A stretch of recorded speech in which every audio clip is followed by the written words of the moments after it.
श्रीगजेन्द्रमोक्षः। श्रीशुक उवाच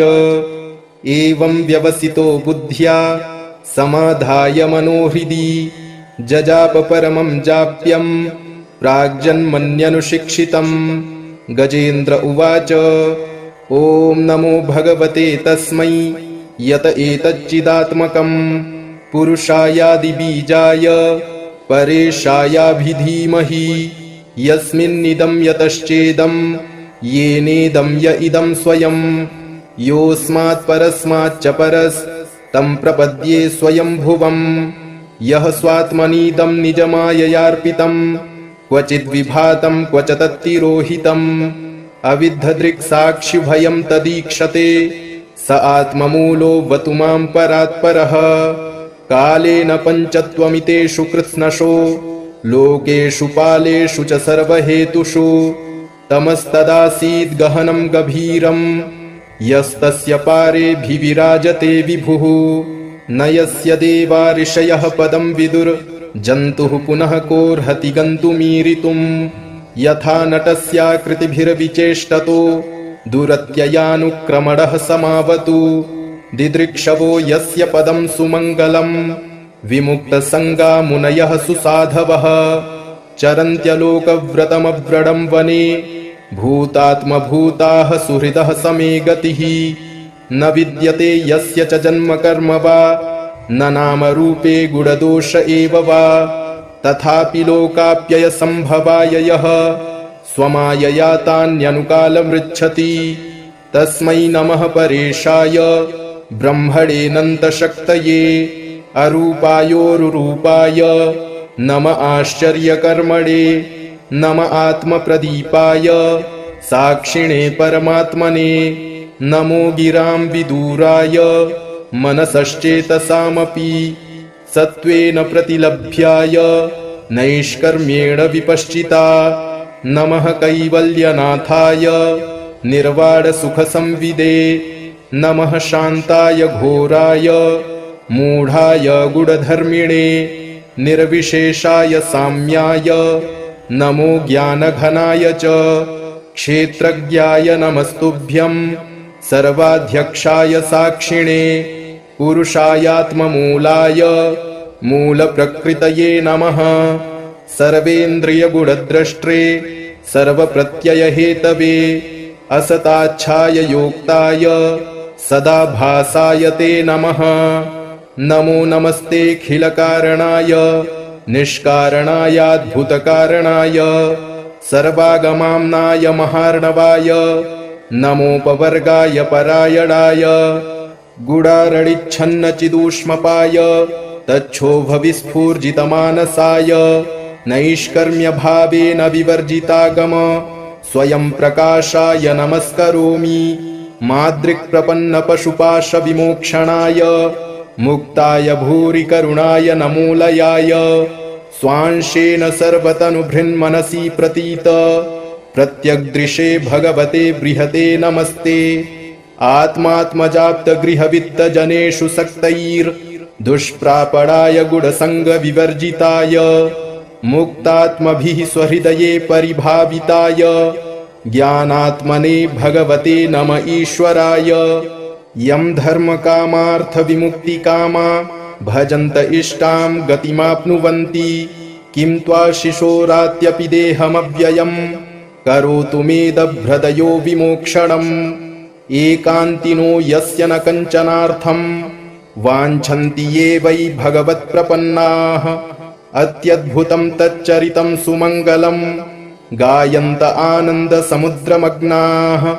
तमक्षरं ब्रह्म परं परेशमव्यक्तमाध्यात्मिकयोगगम्यम्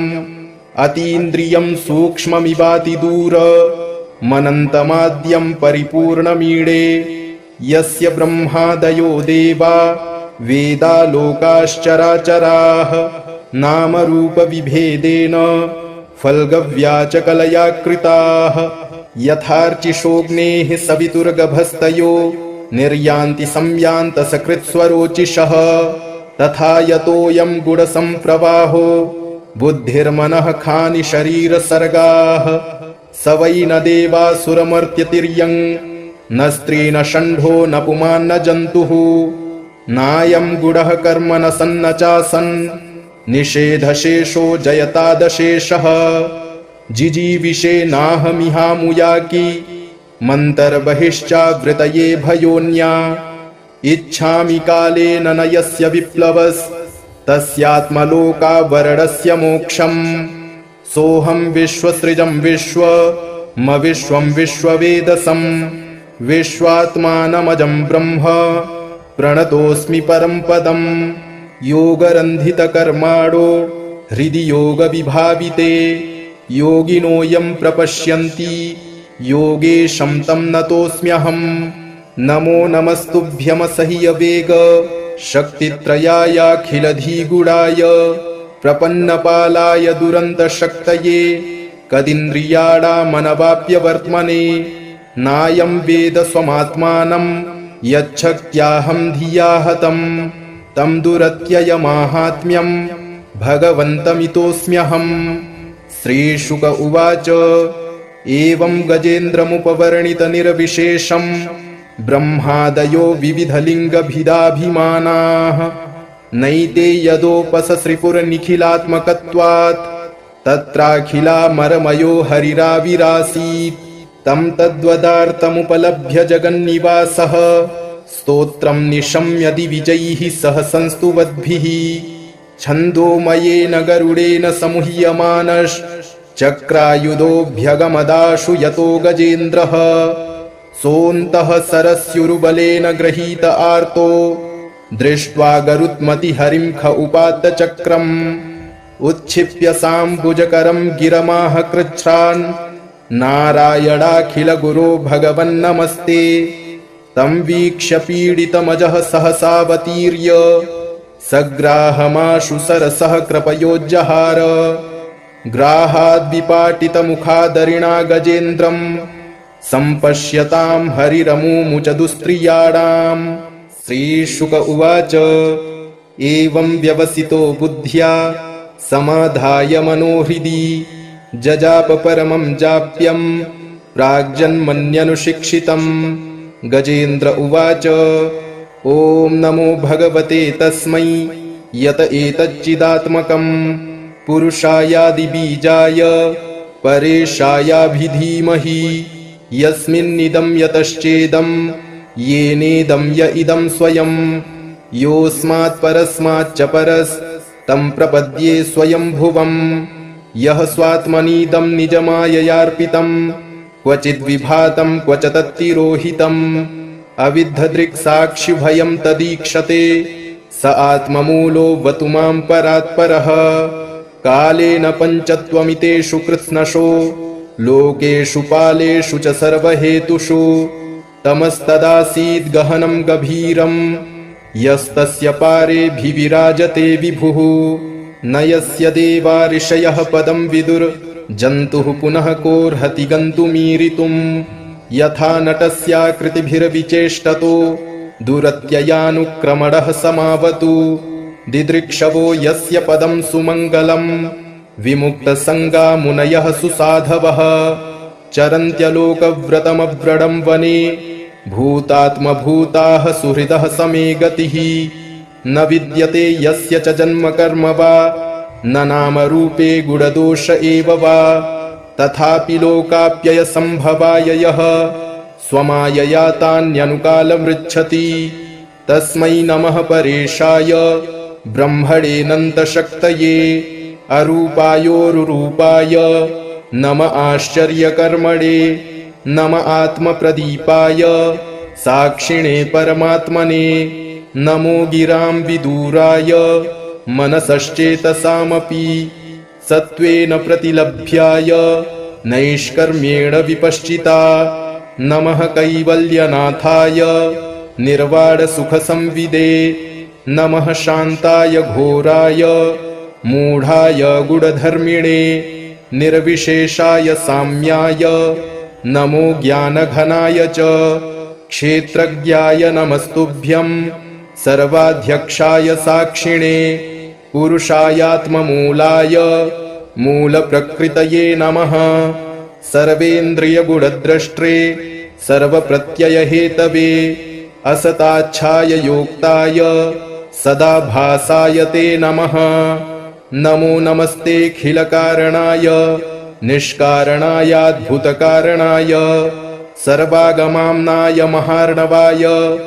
नमोपवर्गाय परायणाय गुडारडिच्छन्नचिदूष्मपाय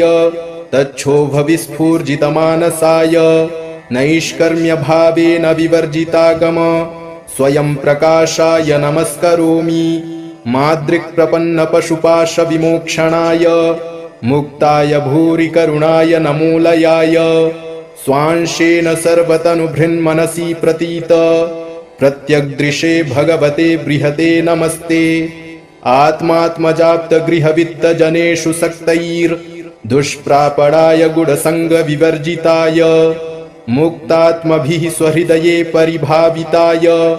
ज्ञानात्मने भगवते नम ईश्वराय। यं धर्मकामार्थविमुक्तिकामा भजन्त इष्टां गतिमाप्नुवन्ति किं त्वाशिशोरात्यपि देहमव्ययम् करोतु मेदभ्रदयो विमोक्षणम्। एकान्तिनो यस्य न कञ्चनार्थं वाञ्छन्ति ये वै भगवत्प्रपन्नाः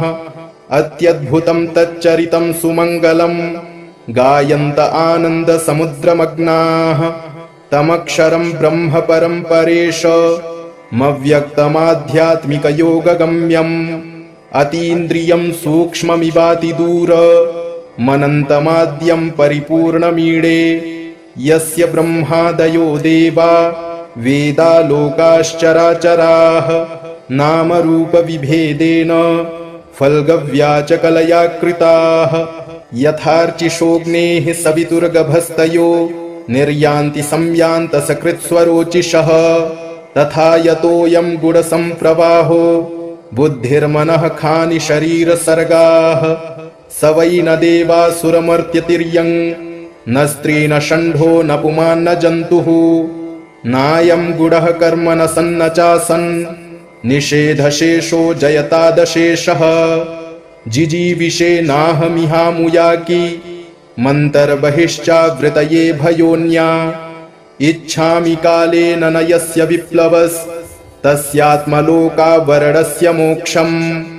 सोऽहं विश्वसृजं विश्वं विश्ववेदसं विश्वात्मानमजं ब्रह्म प्रणतोऽस्मि परं पदम् योगरन्धितकर्माणो हृदि योगविभाविते योगिनो यं प्रपश्यन्ति योगेशं तं नतोऽस्म्यहम्। नमो नमस्तुभ्यमसह्यवेग शक्तित्रयायाखिलधिगुणाय प्रपन्नपालाय दुरन्तशक्तये कदिन्द्रियाणामनवाप्यवर्त्मने नायं वेद स्वमात्मानं यच्छक्त्याहं धिया हतम् तं दुरत्ययमाहात्म्यं भगवन्तमितोऽस्म्यहम्। श्रीशुक उवाच एवं गजेन्द्रमुपवर्णितनिर्विशेषं ब्रह्मादयो विविधलिङ्गभिदाभिमानाः नैते यदोपसश्रिपुरनिखिलात्मकत्वात् तत्राखिलामरमयो हरिराविरासीत् तं तद्वदार्थमुपलभ्य जगन्निवासः स्तोत्रं निशम्य दिविजैः सह संस्तुवद्भिः छन्दोमयेन गरुडेन समुह्यमानश्चक्रायुधोऽभ्यगमदाशु यतो गजेन्द्रः सोऽन्तः सरस्युरुबलेन गृहीत आर्तो दृष्ट्वा गरुत्मतिहरिं ख उपात्त चक्रम् उच्छिप्य साम्बुजकरं गिरमाह कृच्छ्रान् नारायणाखिलगुरो भगवन्नमस्ते तं वीक्ष्य पीडितमजः सहसावतीर्य सग्राहमाशु सरसः कृपयोज्जहार ग्राहाद्विपाटितमुखादरिणा गजेन्द्रं सम्पश्यतां हरिरमुमुच दुस्त्रियाणाम्। श्रीशुक उवाच एवं व्यवसितो बुद्ध्या समाधाय मनोहृदि जजाप परमं जाप्यं प्राग्जन्मन्यनुशिक्षितम्। गजेन्द्र उवाच ॐ नमो भगवते तस्मै यत एतच्चिदात्मकं पुरुषायादिबीजाय परेशायाभिधीमहि यस्मिन्निदं यतश्चेदं येनेदं य इदं स्वयं योऽस्मात् परस्माच्च परस्तं प्रपद्ये स्वयंभुवम् यः स्वात्मनीदं निजमाययार्पितं क्वचिद्विभातं क्व च तत्तिरोहितम् अविद्धदृक्साक्षिभयं तदीक्षते स आत्ममूलो वतु मां परात्परः कालेन पञ्चत्वमितेषु कृत्स्नशो लोकेषु पालेषु च सर्वहेतुषु तमस्तदासीद् गहनं गभीरं यस्तस्य पारेऽभिविराजते विभुः न यस्य देवा ऋषयः पदं विदुर्जन्तुः पुनः कोऽर्हति गन्तुमीरितुम् यथा नटस्याकृतिभिर्विचेष्टतो दुरत्ययानुक्रमणः समावतु दिदृक्षवो यस्य पदं सुमङ्गलम् विमुक्तसङ्गा मुनयः सुसाधवः चरन्त्यलोकव्रतमव्रणं वने भूतात्मभूताः सुहृदः समे गतिः न विद्यते यस्य च जन्म कर्म वा न नामरूपे गुणदोष एव वा तथापि लोकाप्ययसम्भवाय यः स्वमायया तान्यनुकालमृच्छति तस्मै नमः परेशाय ब्रह्मणेऽनन्तशक्तये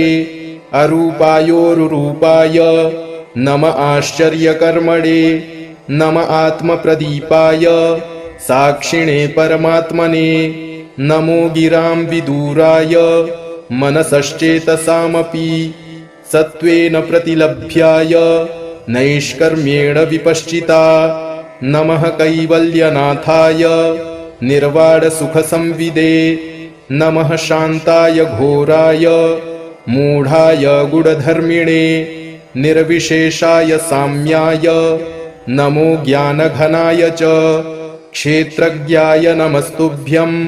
सर्वाध्यक्षाय साक्षिणे पुरुषायात्ममूलाय मूलप्रकृतये नमः सर्वेन्द्रियगुणद्रष्ट्रे सर्वप्रत्ययहेतवे असताच्छाय योक्ताय सदा भासाय ते नमः नमो नमस्तेऽखिलकारणाय निष्कारणायाद्भुतकारणाय सर्वागमाम्नाय महार्णवाय नमोपवर्गाय परायणाय गुडारडिच्छन्नचिदूष्मपाय तच्छोभविस्फूर्जितमानसाय नैष्कर्म्यभावेन विवर्जितागम स्वयं प्रकाशाय नमस्करोमि मादृक्प्रपन्नपशुपाशविमोक्षणाय मुक्ताय भूरि करुणाय नमोलयाय स्वांशेन सर्वतनुभृन्मनसि प्रतीत प्रत्यग्दृशे भगवते बृहते नमस्ते आत्मात्मजाप्तगृहवित्तजनेषु सक्तैर्दुष्प्रापणाय गुणसङ्गविवर्जिताय मुक्तात्मभिः स्वहृदये परिभाविताय ज्ञानात्मने भगवते नम ईश्वराय यं धर्मकामार्थविमुक्तिकामा भजन्त इष्टां गतिमाप्नुवन्ति किं त्वा शिशोरात्यपि देहमव्ययम् करोतु मेदभ्रदयो विमोक्षणम् एकान्तिनो यस्य न कञ्चनार्थं वाञ्छन्ति ये वै भगवत्प्रपन्नाः अत्यद्भुतं तच्चरितं सुमङ्गलम् गायन्त आनन्दसमुद्रमग्नाः तमक्षरं ब्रह्म परं परेशमव्यक्तमाध्यात्मिकयोगगम्यम् अतीन्द्रियं सूक्ष्ममिवातिदूर मनन्तमाद्यं परिपूर्णमीडे यस्य ब्रह्मादयो देवा वेदा लोकाश्चराचराः नामरूपविभेदेन फल्गव्याचकलया कृताः यथार्चिषोऽग्नेः सवितुर्गभस्तयो निर्यान्ति संयान्तसकृत्स्वरोचिषः तथा यतोऽयं गुणसम्प्रवाहो बुद्धिर्मनः खानि शरीरसर्गाः स वै न देवासुरमर्त्यतिर्यं न स्त्री न षण्ढो न पुमान् न जन्तुः नायं गुणः कर्म न सन्न चासन् निषेधशेषो जयतादशेषः जिजीविषे नाहमिहामुयाकी मन्तर्बहिश्चावृतये भयोन्या इच्छामि कालेन न यस्य विप्लवस्तस्यात्मलोकावरणस्य मोक्षम् सोऽहं विश्वसृजं विश्व विश्वं विश्ववेदसं विश्वात्मानमजं ब्रह्म प्रणतोऽस्मि परं पदं योगरन्धितकर्माणो हृदि योगविभाविते योगिनोऽयं प्रपश्यन्ति योगेशं तं नतोऽस्म्यहम् नमो नमस्तुभ्यमसह्यवेग शक्तित्रयायाखिलधिगुणाय प्रपन्नपालाय दुरन्तशक्तये कदिन्द्रियाणामनवाप्यवर्त्मने नायं वेद स्वमात्मानं यच्छक्त्याहं धिया हतं तं दुरत्ययमाहात्म्यं भगवन्तमितोऽस्म्यहम्। श्रीशुक उवाच एवं गजेन्द्रमुपवर्णितनिर्विशेषं ब्रह्मादयो विविधलिङ्गभिदाभिमानाः नैते यदोपससृपुरनिखिलात्मकत्वात् तत्राखिलामरमयो हरिराविरासीत् तं तद्वदार्थमुपलभ्य जगन्निवासः स्तोत्रं निशम्य दिविजैः सह संस्तुवद्भिः छन्दोमयेन गरुडेन समुह्यमानश्चक्रायुधोऽभ्यगमदाशु यतो गजेन्द्रः सोऽन्तः सरस्युरुबलेन गृहीत आर्तो दृष्ट्वा गरुत्मतिहरिं ख उपात्त चक्रम् उच्छिप्य साम्बुजकरं गिरमाह कृच्छ्रान् नारायणाखिलगुरो भगवन्नमस्ते तं वीक्ष्य पीडितमजः सहसावतीर्य सग्राहमाशु सरसः कृपयोज्जहार ग्राहाद्विपाटितमुखादरिणा गजेन्द्रं सम्पश्यतां हरिरमुमुच दुस्त्रियाणाम्। श्रीशुक उवाच एवं व्यवसितो बुद्ध्या समाधाय मनोहृदि जजाप परमं जाप्यं प्राग्जन्मन्यनुशिक्षितं गजेन्द्र उवाच ॐ नमो भगवते तस्मै यत एतच्चिदात्मकं पुरुषायादिबीजाय परेशायाभिधीमहि यस्मिन्निदं यतश्चेदं येनेदं य इदं स्वयं योऽस्मात् परस्माच्च परस्तं प्रपद्ये स्वयंभुवम् यः स्वात्मनीदं निजमाययार्पितं क्वचिद्विभातं क्वच तत्तिरोहितम् अविद्धदृक्साक्षिभयं तदीक्षते स आत्ममूलो वतु मां परात्परः कालेन पञ्चत्वमितेषु कृत्स्नशो लोकेषु पालेषु च सर्वहेतुषु तमस्तदासीद् गहनं गभीरं यस्तस्य पारेऽभिविराजते विभुः न यस्य देवा ऋषयः पदं विदुर्जन्तुः पुनः कोऽर्हति गन्तुमीरितुम् यथा नटस्याकृतिभिर्विचेष्टतो दुरत्ययानुक्रमणः समावतु दिदृक्षवो यस्य पदं सुमङ्गलं विमुक्तसङ्गा मुनयः सुसाधवः चरन्त्यलोकव्रतमव्रणं वने भूतात्मभूताः सुहृदः समे गतिः न विद्यते यस्य च जन्म कर्म वा न नामरूपे गुणदोष एव वा तथापि लोकाप्ययसम्भवाय यः स्वमायया तान्यनुकालमृच्छति तस्मै नमः परेशाय ब्रह्मणेऽनन्तशक्तये अरूपायोरुरूपाय नम आश्चर्यकर्मणे नम आत्मप्रदीपाय साक्षिणे परमात्मने नमो गिरां विदूराय मनसश्चेतसामपि सत्त्वेन प्रतिलभ्याय नैष्कर्म्येण विपश्चिता नमः कैवल्यनाथाय निर्वाणसुखसंविदे नमः शान्ताय घोराय मूढाय गुढधर्मिणे निर्विशेषाय साम्याय नमो ज्ञानघनाय च क्षेत्रज्ञाय नमस्तुभ्यं सर्वाध्यक्षाय साक्षिणे पुरुषायात्ममूलाय मूलप्रकृतये नमः सर्वेन्द्रियगुणद्रष्ट्रे सर्वप्रत्ययहेतवे असताच्छाय योक्ताय सदा भासाय ते नमः नमो नमस्तेऽखिलकारणाय निष्कारणायाद्भुतकारणाय सर्वागमाम्नाय महार्णवाय नमोपवर्गाय परायणाय गुडारणिच्छन्नचिदूष्मपाय तच्छोभविस्फूर्जितमानसाय नैष्कर्म्यभावेन विवर्जितागम स्वयं प्रकाशाय नमस्करोमि मादृक्प्रपन्नपशुपाशविमोक्षणाय मुक्ताय भूरि करुणाय नमोलयाय स्वांशेन सर्वतनुभृन्मनसि प्रतीत प्रत्यग्दृशे भगवते बृहते नमस्ते आत्मात्मजाप्तगृहवित्तजनेषु सक्तैर्दुष्प्रापणाय गुणसङ्गविवर्जिताय मुक्तात्मभिः स्वहृदये परिभाविताय ज्ञानात्मने भगवते नम ईश्वराय यं धर्मकामार्थविमुक्तिकामा भजन्त इष्टां गतिमाप्नुवन्ति किं त्वाशिशोरात्यपि देहमव्ययम् करोतु मेदभ्रदयो विमोक्षणम् एकान्तिनो यस्य न कञ्चनार्थम् वाञ्छन्ति ये वै भगवत्प्रपन्नाः अत्यद्भुतं तच्चरितं सुमङ्गलम् गायन्त आनन्दसमुद्रमग्नाः तमक्षरं ब्रह्म परं परेश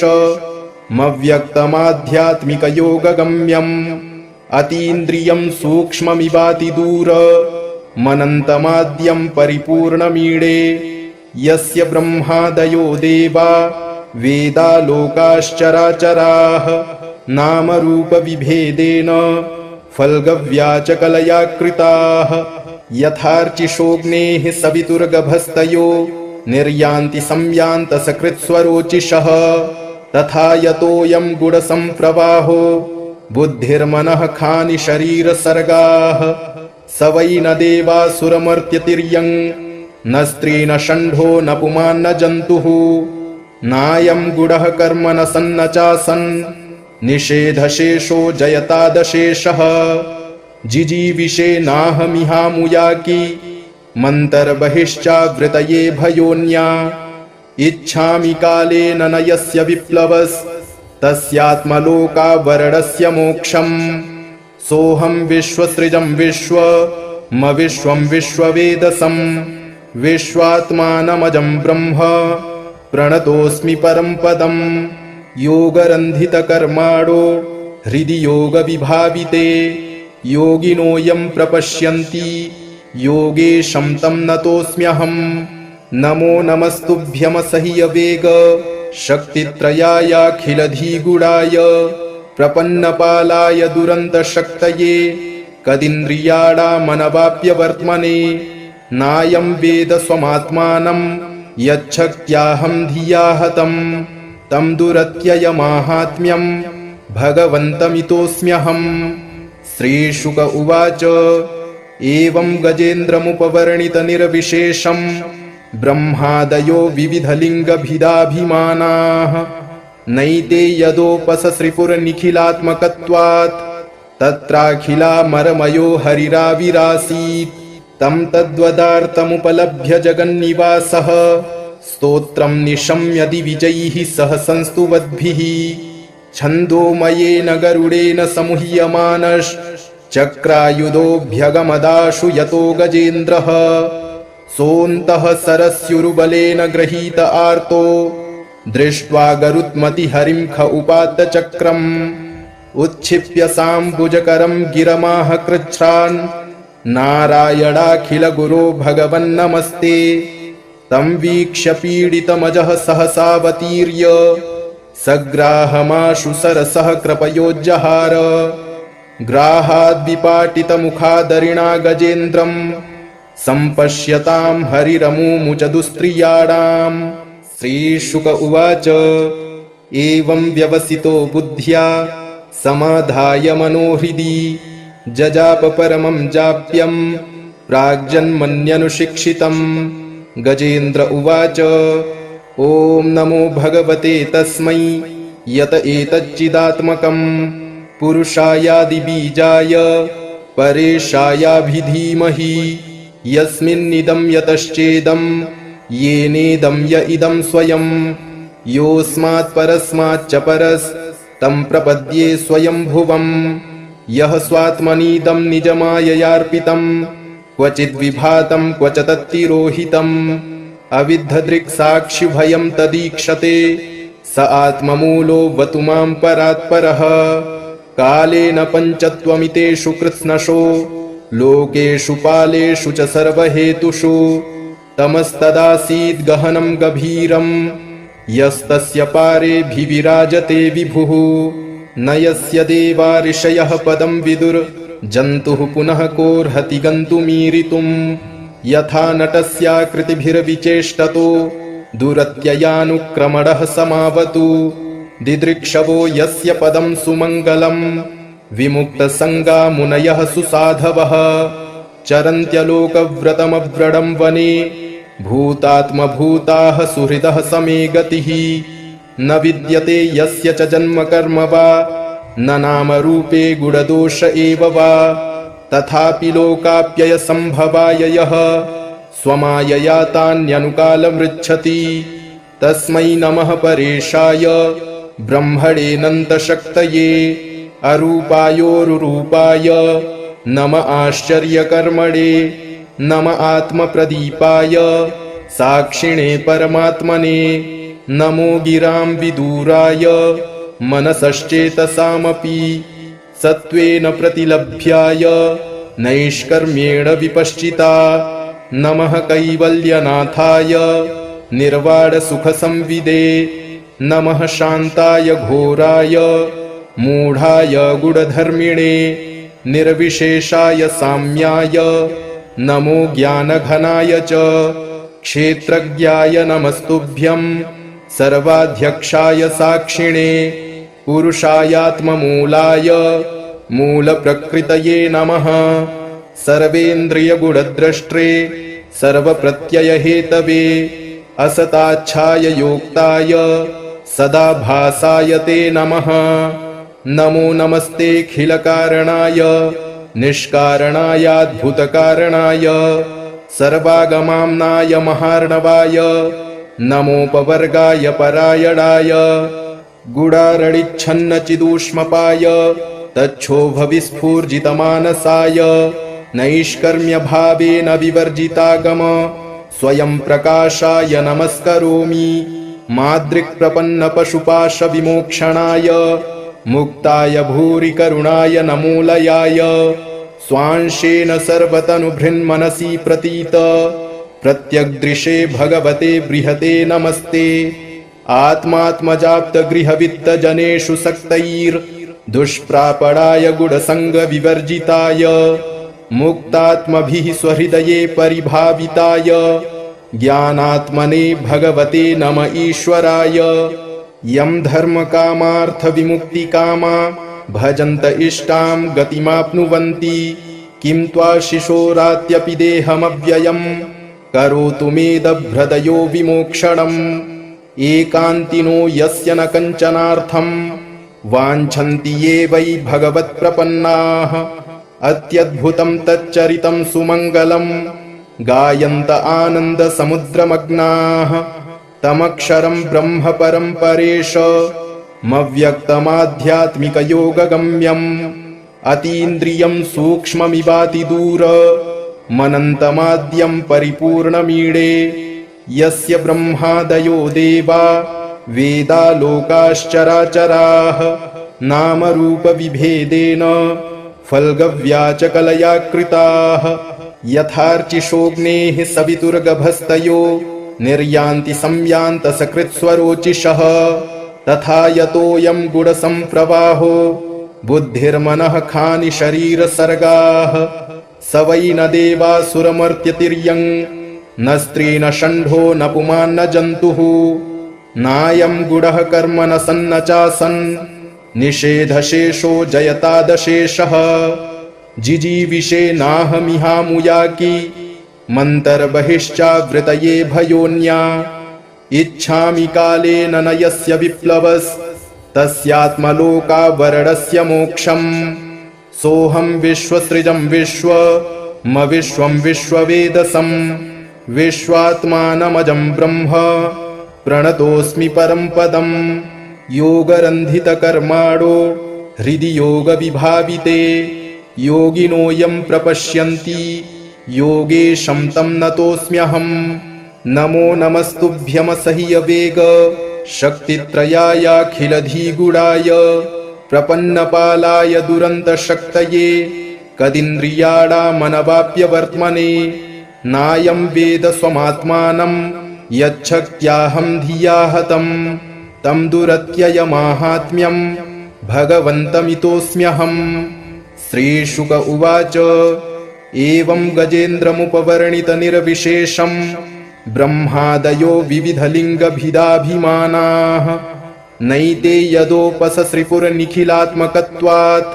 तत्राखिलामरमयो हरिराविरासीत् तं तद्वदार्थमुपलभ्य जगन्निवासः स्तोत्रं निशम्य दिविजैः सह संस्तुवद्भिः छन्दोमयेन गरुडेन समुह्यमानश्चक्रायुधोऽभ्यगमदाशु यतो गजेन्द्रः सोऽन्तः सरस्युरुबलेन गृहीत आर्तो दृष्ट्वा गरुत्मतिहरिं ख उपात्त चक्रम् उच्छिप्य साम्बुजकरं गिरमाह कृच्छ्रान् नारायणाखिल गुरो भगवन्नमस्ते तं वीक्ष्य पीडितमजः सहसावतीर्य सग्राहमाशु सरसः कृपयोज्जहार ग्राहाद्विपाटितमुखादरिणा गजेन्द्रं सम्पश्यतां हरिरमुमुच दुस्त्रियाणाम्। श्रीशुक उवाच एवं व्यवसितो बुद्ध्या समाधाय मनोहृदि जजाप परमं जाप्यं प्राग्जन्मन्यनुशिक्षितम्। गजेन्द्र उवाच ॐ नमो भगवते तस्मै यत एतच्चिदात्मकं पुरुषायादिबीजाय परेशायाभिधीमहि यस्मिन्निदं यतश्चेदं येनेदं य इदं स्वयं योऽस्मात् परस्माच्च परस्तं प्रपद्ये स्वयंभुवम् यः स्वात्मनीदं निजमाययार्पितं क्वचिद्विभातं क्व च तत्तिरोहितम् अविद्धदृक्साक्षिभयं तदीक्षते स आत्ममूलो वतु मां परात्परः कालेन पञ्चत्वमितेषु कृत्स्नशो लोकेषु पालेषु च सर्वहेतुषु तमस्तदासीद् गहनं गभीरं यस्तस्य पारेऽभिविराजते विभुः न यस्य देवा ऋषयः पदं विदुर्जन्तुः पुनः कोऽर्हति गन्तुमीरितुम् यथा नटस्याकृतिभिर्विचेष्टतो दुरत्ययानुक्रमणः समावतु दिदृक्षवो यस्य पदं सुमङ्गलं विमुक्तसङ्गा मुनयः सुसाधवः चरन्त्यलोकव्रतमव्रणं वने भूतात्मभूताः सुहृदः समे गतिः न विद्यते यस्य च जन्म कर्म वा न नामरूपे गुणदोष एव वा तथापि लोकाप्ययसम्भवाय यः स्वमायया तान्यनुकालमृच्छति तस्मै नमः परेशाय ब्रह्मणेऽनन्तशक्तये अरूपायोरुरूपाय नम आश्चर्यकर्मणे नम आत्मप्रदीपाय साक्षिणे परमात्मने नमो गिरां विदूराय मनसश्चेतसामपि सत्त्वेन प्रतिलभ्याय नैष्कर्म्येण विपश्चिता नमः कैवल्यनाथाय निर्वाणसुखसंविदे नमः शान्ताय घोराय मूढाय गुढधर्मिणे निर्विशेषाय साम्याय नमो ज्ञानघनाय च क्षेत्रज्ञाय नमस्तुभ्यं सर्वाध्यक्षाय साक्षिणे पुरुषायात्ममूलाय मूलप्रकृतये नमः सर्वेन्द्रियगुणद्रष्ट्रे सर्वप्रत्ययहेतवे असताच्छाय योक्ताय सदा भासाय ते नमः नमो नमस्तेऽखिलकारणाय निष्कारणायाद्भुतकारणाय सर्वागमाम्नाय महार्णवाय नमोपवर्गाय परायणाय गुडारणिच्छन्नचिदूष्मपाय तच्छोभविस्फूर्जितमानसाय नैष्कर्म्यभावेन विवर्जितागम स्वयं प्रकाशाय नमस्करोमि मादृक्प्रपन्नपशुपाशविमोक्षणाय मुक्ताय भूरि करुणाय नमोलयाय स्वांशेन सर्वतनुभृन्मनसि प्रतीत प्रत्यग्दृशे भगवते बृहते नमस्ते आत्मात्मजाप्तगृहवित्तजनेषु सक्तैर् दुष्प्रापणाय गुणसङ्गविवर्जिताय मुक्तात्मभिः स्वहृदये परिभाविताय ज्ञानात्मने भगवते नम ईश्वराय। यं धर्मकामार्थविमुक्तिकामा भजन्त इष्टां गतिमाप्नुवन्ति किं त्वा शिशोरात्यपि देहमव्ययम् करोतु मेदभ्रदयो विमोक्षणम्। एकान्तिनो यस्य न कञ्चनार्थम्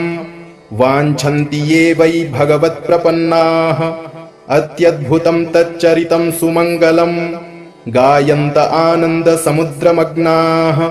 तमक्षरं ब्रह्म परं परेशमव्यक्तमाध्यात्मिकयोगगम्यम् अतीन्द्रियं सूक्ष्ममिवातिदूर मनन्तमाद्यं परिपूर्णमीडे यस्य ब्रह्मादयो देवा वेदा लोकाश्चराचराः नामरूपविभेदेन फल्गव्याचकलया कृताः यथार्चिषोऽग्नेः सवितुर्गभस्तयो निर्यान्ति संयान्तसकृत्स्वरोचिषः तथा यतोऽयं गुणसम्प्रवाहो बुद्धिर्मनः खानि शरीरसर्गाः स वै न देवासुरमर्त्यतिर्यं न स्त्री न षण्ढो न पुमान् न जन्तुः नायं गुणः कर्म न सन्न चासन् निषेधशेषो जयतादशेषः जिजीविषे नाहमिहामुयाकी मन्तर्बहिश्चावृतये भयोन्या इच्छामि कालेन न यस्य विप्लवस्तस्यात्मलोकावरणस्य मोक्षम् सोऽहं विश्वसृजं विश्वं विश्ववेदसं विश्वात्मानमजं ब्रह्म प्रणतोऽस्मि परं पदम् योगरन्धितकर्माणो हृदि योगविभाविते योगिनोऽयं प्रपश्यन्ति योगेशं तं नतोऽस्म्यहम् नमो नमस्तुभ्यमसह्यवेग शक्तित्रयायाखिलधिगुणाय प्रपन्नपालाय दुरन्तशक्तये कदिन्द्रियाणामनवाप्यवर्त्मने नायं वेद स्वमात्मानं यच्छक्त्याहं धिया हतं तं दुरत्ययमाहात्म्यं भगवन्तमितोऽस्म्यहम्। श्रीशुक उवाच एवं गजेन्द्रमुपवर्णितनिर्विशेषं ब्रह्मादयो विविधलिङ्गभिदाभिमानाः नैते यदोपससृपुर्निखिलात्मकत्वात् तत्राखिलामरमयो हरिराविरासीत् तं तद्वदार्थमुपलभ्य जगन्निवासः स्तोत्रं निशम्य दिविजैः सह संस्तुवद्भिः छन्दोमयेन गरुडेन समुह्यमानश्चक्रायुधोऽभ्यगमदाशु यतो गजेन्द्रः सोऽन्तः सरस्युरुबलेन गृहीत आर्तो दृष्ट्वा गरुत्मतिहरिं ख उपात्त चक्रम् उच्छिप्य साम्बुजकरं गिरमाह कृच्छ्रान् नारायणाखिलगुरो भगवन्नमस्ते तं वीक्ष्य पीडितमजः सहसावतीर्य सग्राहमाशु सरसः कृपयोज्जहार ग्राहाद्विपाटितमुखादरिणा गजेन्द्रं सम्पश्यतां हरिरमुमुच दुस्त्रियाणाम्। श्रीशुक उवाच एवं व्यवसितो बुद्ध्या समाधाय मनोहृदि जजाप परमं जाप्यं प्राग्जन्मन्यनुशिक्षितम्। गजेन्द्र उवाच ॐ नमो भगवते तस्मै यत एतच्चिदात्मकं पुरुषायादिबीजाय परेशायाभिधीमहि यस्मिन्निदं यतश्चेदं येनेदं य इदं स्वयं योऽस्मात् परस्माच्च परस्तं प्रपद्ये स्वयंभुवम् यः स्वात्मनीदं निजमाययार्पितं क्वचिद्विभातं क्वच तत्तिरोहितम् अविद्धदृक्साक्षिभयं तदीक्षते स आत्ममूलो वतु मां परात्परः कालेन पञ्चत्वमितेषु कृत्स्नशो लोकेषु पालेषु च सर्वहेतुषु तमस्तदासीद् गहनं गभीरं यस्तस्य पारेऽभिविराजते विभुः न यस्य देवा ऋषयः पदं विदुर्जन्तुः पुनः कोऽर्हति गन्तुमीरितुम्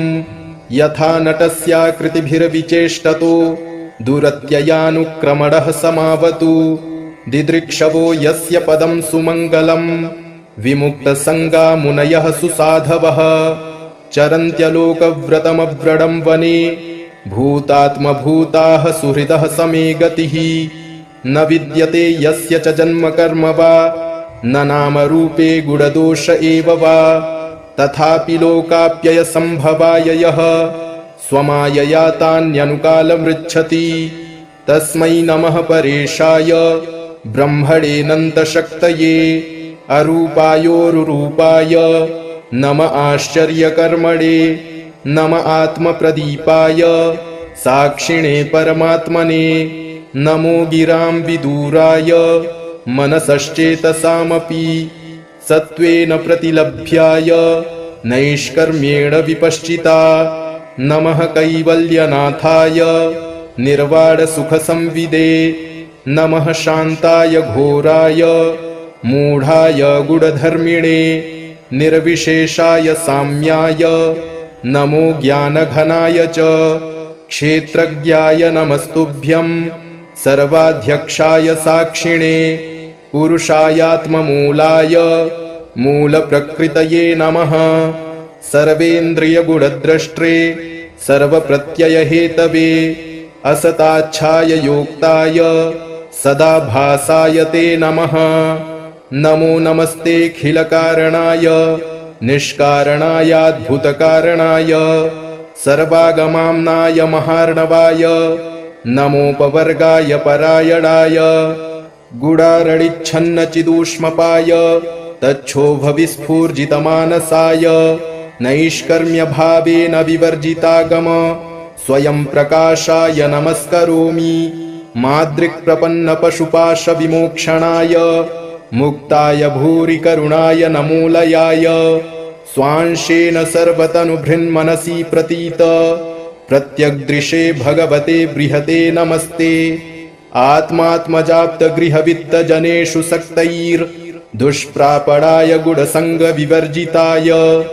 मुक्तात्मभिः स्वहृदये परिभाविताय ज्ञानात्मने भगवते नम ईश्वराय यं धर्मकामार्थविमुक्तिकामा भजन्त इष्टां गतिमाप्नुवन्ति किं त्वाशिशोरात्यपि देहमव्ययम् करोतु मेदभ्रदयो विमोक्षणम् एकान्तिनो यस्य न कञ्चनार्थम् वाञ्छन्ति ये वै भगवत्प्रपन्नाः अत्यद्भुतं तच्चरितं सुमङ्गलम् गायन्त आनन्दसमुद्रमग्नाः तमक्षरं ब्रह्म परं परेश मव्यक्तमाध्यात्मिकयोगगम्यम् अतीन्द्रियं सूक्ष्ममिवातिदूर मनन्तमाद्यं परिपूर्णमीडे यस्य ब्रह्मादयो देवा वेदा लोकाश्चराचराः नामरूपविभेदेन फल्गव्याचकलया कृताः यथार्चिषोऽग्नेः सवितुर्गभस्तयो निर्यान्ति संयान्तसकृत्स्वरोचिषः तथा यतोऽयं गुणसम्प्रवाहो बुद्धिर्मनः खानि शरीरसर्गाः स वै न देवासुरमर्त्यतिर्यं न स्त्री न षण्ढो न पुमान् न जन्तुः नायं गुणः कर्म न सन्न चासन् निषेधशेषो जयतादशेषः जिजीविषे नाहमिहामुयाकी मन्तर्बहिश्चावृतये भयोन्या इच्छामि कालेन न यस्य विप्लवस्तस्यात्मलोकावरणस्य मोक्षम् सोऽहं विश्वसृजं विश्वं विश्ववेदसं विश्वात्मानमजं ब्रह्म प्रणतोऽस्मि परं पदम् योगरन्धितकर्माणो हृदि योगविभाविते योगिनोऽयं प्रपश्यन्ति योगेशं तं नतोऽस्म्यहम् नमो नमस्तुभ्यमसह्यवेग शक्तित्रयायाखिलधिगुणाय प्रपन्नपालाय दुरन्तशक्तये कदिन्द्रियाणामनवाप्यवर्त्मने नायं वेद स्वमात्मानं यच्छक्त्याहं धिया हतं तं दुरत्ययमाहात्म्यं भगवन्तमितोऽस्म्यहम् श्रीशुक उवाच एवं गजेन्द्रमुपवर्णितनिर्विशेषं ब्रह्मादयो विविधलिङ्गभिदाभिमानाः नैते यदोपसश्रिपुरनिखिलात्मकत्वात् तत्राखिलामरमयो हरिराविरासीत् तं तद्वदार्थमुपलभ्य जगन्निवासः स्तोत्रं निशम्य दिविजैः सह संस्तुवद्भिः छन्दोमयेन गरुडेन समुह्यमानश्चक्रायुधोऽभ्यगमदाशु यतो गजेन्द्रः सोऽन्तः सरस्युरुबलेन गृहीत आर्तो दृष्ट्वा गरुत्मतिहरिं ख उपात्त चक्रम् उच्छिप्य साम्बुजकरं गिरमाह कृच्छ्रान् नारायणाखिल गुरो भगवन्नमस्ते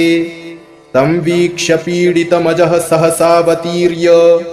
सग्राहमाशु सरसः कृपयोज्जहार